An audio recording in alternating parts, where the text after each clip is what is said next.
Hi guys. So, most of you who follow me on social media know that I'm very open about my mental health struggles that I have. Schizoaffective bipolar type, ADD, anxiety, PMDD, depression, and I had a psychiatrist once tell me I had reverse seasonal affective disorder. And that's what we're mainly talking about today. And I didn't really think anything of it. I was like, okay, what does that mean? He's like, well, spring and summer mess you up instead of winter. I was like, yeah, it's always been that way. And he was like, yeah. And I was like, oh, you mean that's actually a thing? Oh. And then this year, I put the correlation together after the time change really messed me up depression-wise. Like, I got super depressed because it was like a triple whammy all together. So the full moon affects me. PMDD. So my period, the full moon, and the time change were all within 2 weeks of each other. So I was a mess. And then I was thinking about it, and 2 of my 3 hospitalizations have been within 30 days of the springtime change. So, yeah, I think he was right. I think I have reverse seasonal affective disorder. And had I been in the place that I was 2 years ago when I was hospitalized, I would not have been able to realize what was going on, and I would have ended up in the hospital again. And I'm not saying ending up in the hospital is a bad thing, because obviously I've been there. And I'm going to be realistic and say I'll probably be hospitalized again in my lifetime. But I was able to figure out what was going on, and with the help of my husband and some friends, able to turn it around myself. But if I hadn't been able to turn it around myself, I would have gone to see the doctor. I realized after breaking down on like a Thursday night what was going on. So I gave myself till Monday to get myself on the upswing, or I was going to call the doctor. And by Monday I was feeling better. I had not been sleeping. Like, this was like 3 weeks after the time change. I had not been sleeping well at all. I had not been falling asleep until like 3 or 4 o'clock. And then I would wake up when the boys would leave, and then I would fall back asleep, but I wouldn't go into like a deep restorative sleep. I would sleep for like 45 minutes and then wake up. And so it was just like a never-ending cycle, and I was just getting more and more depressed. And then I was sleeping during the day and not sleeping at night, and it was really messing with me. So with the help of some wonderful in real life friends and internet friends, I had coffee with over FaceTime. Thanks, Trish. And one of my amazing neighbors came and had coffee with me for like the next week.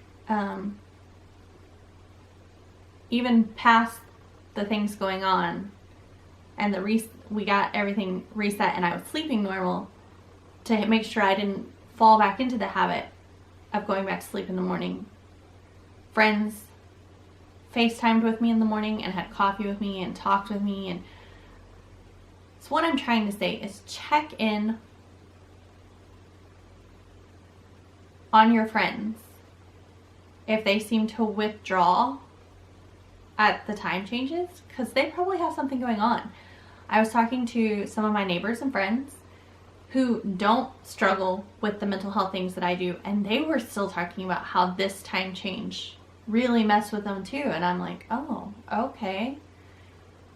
Like, one of my neighbors who came for coffee was like, yeah, it messed with me too. Not nearly to the effect that to the way it messed with you, but it messed with my sleep schedule too. And I was like, wow. So I am pro getting rid of the time change. If you need help, don't be afraid to reach out. And this is gonna sound kind of snotty, You're going to have people when you reach out who told you to reach out, and then they're going to be like, oh, now it's not a good time. And you have to realize they're adults too, and they have things going on in their lives. Yes, but don't be afraid to reach out, because if you don't reach out, you never know who can help you. That is what I've learned through all this. Lots of people like to save face and say, hey, reach out when you need to reach out.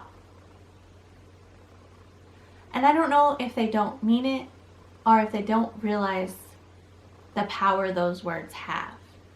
Because when you say those words to someone like me, and then I reach out, and then you don't reciprocate, or you just blow me off. Sorry about that. It really hurts. Like, it makes the situation even worse. Like, okay, you might be busy for the moment I'm asking, but say, hey, I'm busy that moment. Can we do it such and such time? And if no time is good for you, say, I can't do it right now. You've hit me at a really bad time. I will understand that. But to just say straight up no with nothing after you've told me to reach out, it just seems like you say those words to make yourself feel better. And I'm not calling anybody out. But that shit drives me up a wall.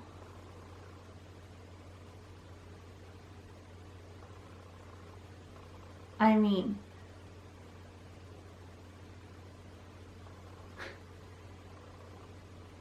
I know we're all adults and we all have lives and we all have schedules and we all have this, that, and the other, and not everybody can drop everything, and I understand that. And if you don't have something, and if you have something, hey, I can't share right now, be like, hey, I got stuff going on I can't even talk about. That's cool. But just to straight up be like, no, to just blow me off after saying, hey, reach out, because somebody's struggling.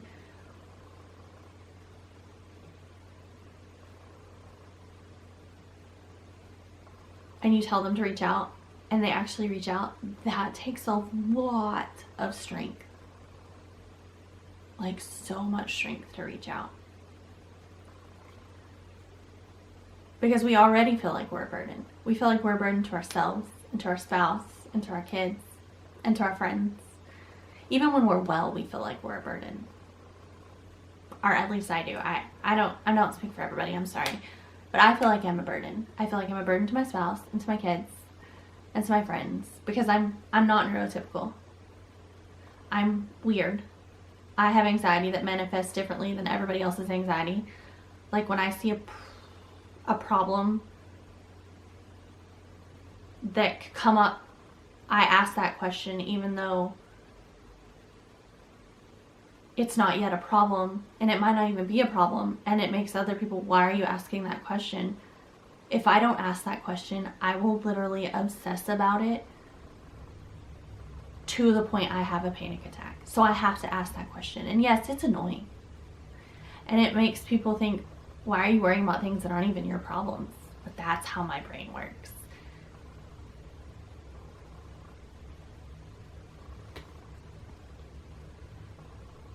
And anxiety manifests differently for every person. How my anxiety manifests is not how your anxiety manifests, or how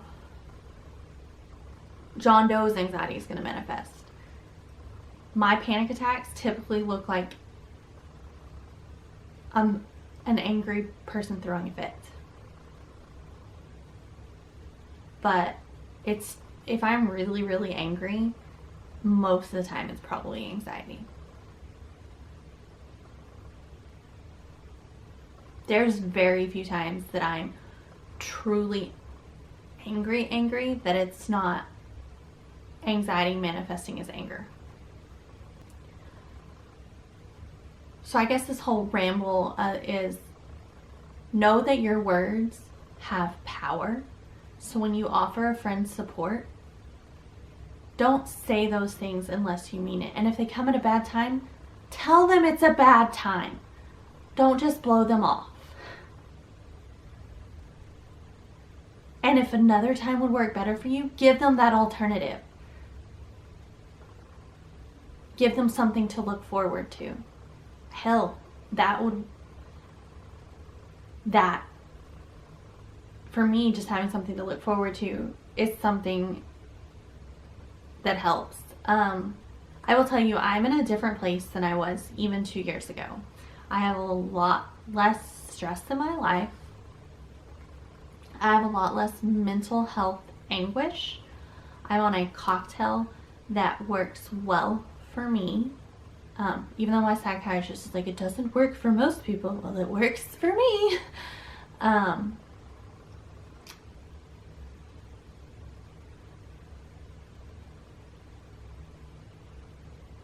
I am in a way different spot than I've ever been in my life. I would have never been able to recognize how bad of shape I was in last month ever before and be able to combat it. So know that no matter where you're at, that there are better days. But I'm really happy with my life. I'm really happy with the place I'm in my life.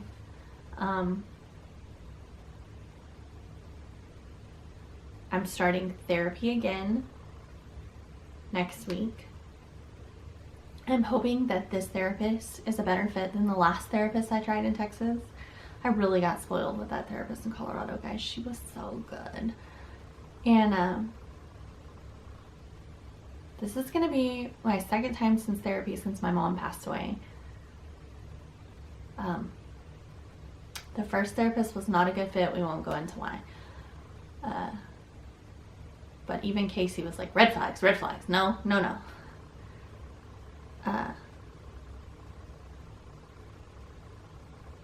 I'm excited. I'm excited to see what therapy will bring me now that some of the biggest stressors of my life are gone. I'm looking forward to see what the next 7 months has, what the rest of this year holds for me. I am looking forward to it. And I guess I really got off point. This video was supposed to be about the time change and how some people are affected in the winter and get really depressed in the winter, and then there's some people who are more like me, who the time changes themselves really screw with.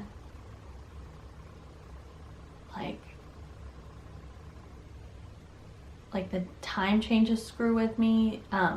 Also summer itself, like as we get closer to the summer equinox, sometimes I have issues.